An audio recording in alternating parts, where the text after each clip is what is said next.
Hi everyone, my name is Eric Vandenhoevel and I'm the principal of Fairview Elementary School in the Pulaski Community School District. I wanted to take this opportunity to discuss our school report card, which was released to the public by the Department of Public Instruction on October 22nd.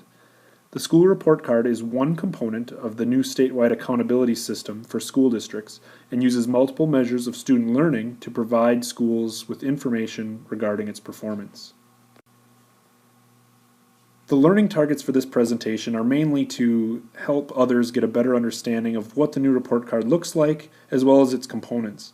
I wanted to provide you with a contact person should you have any questions about the school report card and its data. Before taking a look at the report card, I think the first thing that we need to do is to take a look at the scale scores by which the students are going to be measured on this report card, as well as future report cards. Historically, we've used the Wisconsin Knowledge and Concepts Examination, or WKCE scores, to measure student progress. They've been around since the 1990s, and the No Child Left Behind Act allowed states to create their own proficiency scores. Wisconsin has used the WKCE scores as a way to gauge student achievement. Now the state is moving to a new measurement, the National Assessment of Educational Progress, or NAEP scores. These scores have been considered to be more like the nation's report card. A way to help you understand the difference between the two scores are through a couple of different scenarios. For instance, if you're going 60 miles an hour down the highway, you're either going 60 miles an hour or you're going 100 kilometers per hour. You're really going the same speed, they're just measured under a different scale. Same thing if you're looking at your weight in terms of kilograms or pounds. You're looking at a different scale of measurement, but the weight is still the same. And of course, for everybody in Wisconsin, we know that the winter is cold, regardless of whether you're looking at Celsius or Fahrenheit. It's still the same cold temperature. Please keep in mind that as we're looking at the new report cards, we're still looking at the same students with the same achievement that was previously measured. We are just looking at it at a different scale by which our students are now measured. These new measurements have been applied to the past 5 years of WKCE data. Now on to our actual school report card from Wisconsin for Fairview Elementary School. The school report card is broken down into 4 sections, and today we're going to look at and talk about 3 of the 4 parts, including overall accountability, scale, and rating, priority areas, and the Wisconsin Student Assessment System percent proficient and advanced. Let's start with the overall accountability score and rating, which provides us with an index accountability number. Fairview received an index accountability score of 69.5, which puts us into the rating of meets expectations.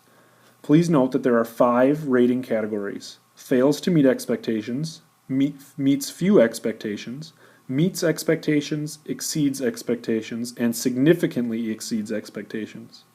The Pulaski Community School District is very pleased that all of our schools scored in the meets expectations or exceeds expectations categories.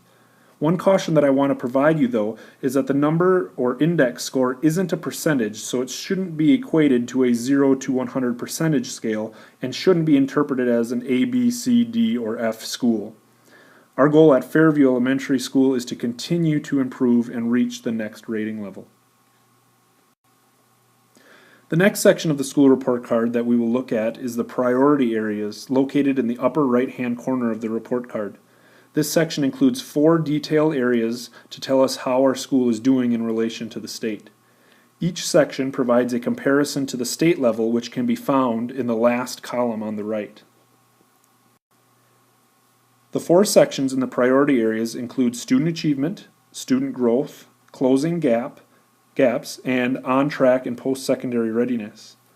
Our scores are in the first column and based on a maximum score of 100. Let's take a look at the student achievement section, which provides us with how we did in reading and math achievement, each worth 50 points. Fairview scored a 61.5 on the student achievement section, which is just under 5 points lower than the state average. Looking closer, you can see that we are about at the state average in math and a little farther below in reading. The next section of the priority areas was the student growth section, which measures how students do from year to year in math and reading. Our student growth area measures growth from 2010 to 2011, based upon the WKCE assessments given in grades 3 through 5. Our school scored a 72 out of 100, which is about 5 points higher than the state level of 67.4. Closing gaps is the third section of the priority area and provides us with the performance data of specific student groups such as students with disabilities, economically disadvantaged, English language learners, and ethnic groups compared to their student peers. As we have analyzed our school report card, we have found that this is an area in need of major improvement in our school. The fourth section we will focus on in the priority area is called the on-track and post-secondary readiness, which uses reliable indicators to determine if teachers are preparing students to be college, career, and community ready.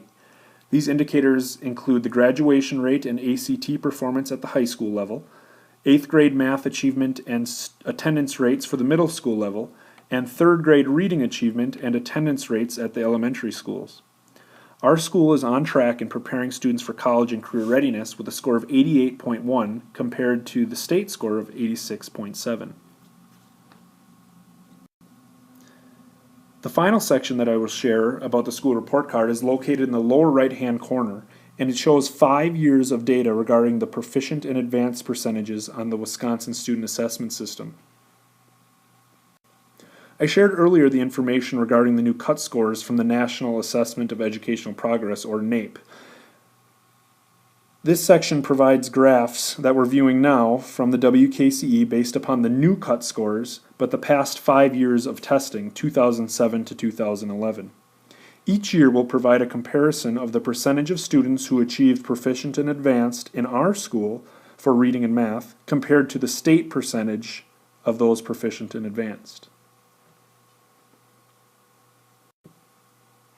October 22nd, the school report cards were released to the public and media, and thus we are able to provide you this information regarding Fairview's report card. Besides this presentation, you can locate Fairview's report card on the school's webpage. If you would like more information regarding the school report cards and the changes in cut scores, please check out the Department of Public Instruction's website listed here. With the school report card's multiple measures of student learning, it'll provide us with valuable guidance on how our school is doing and where we can improve. We will continue to identify our strengths and promptly move to address the challenges. If you have any questions, please do not hesitate to contact me at the information below. I want to thank you for taking the time to view this video and for allowing me the opportunity to lead Fairview Elementary School, where we are building our future one leader at a time.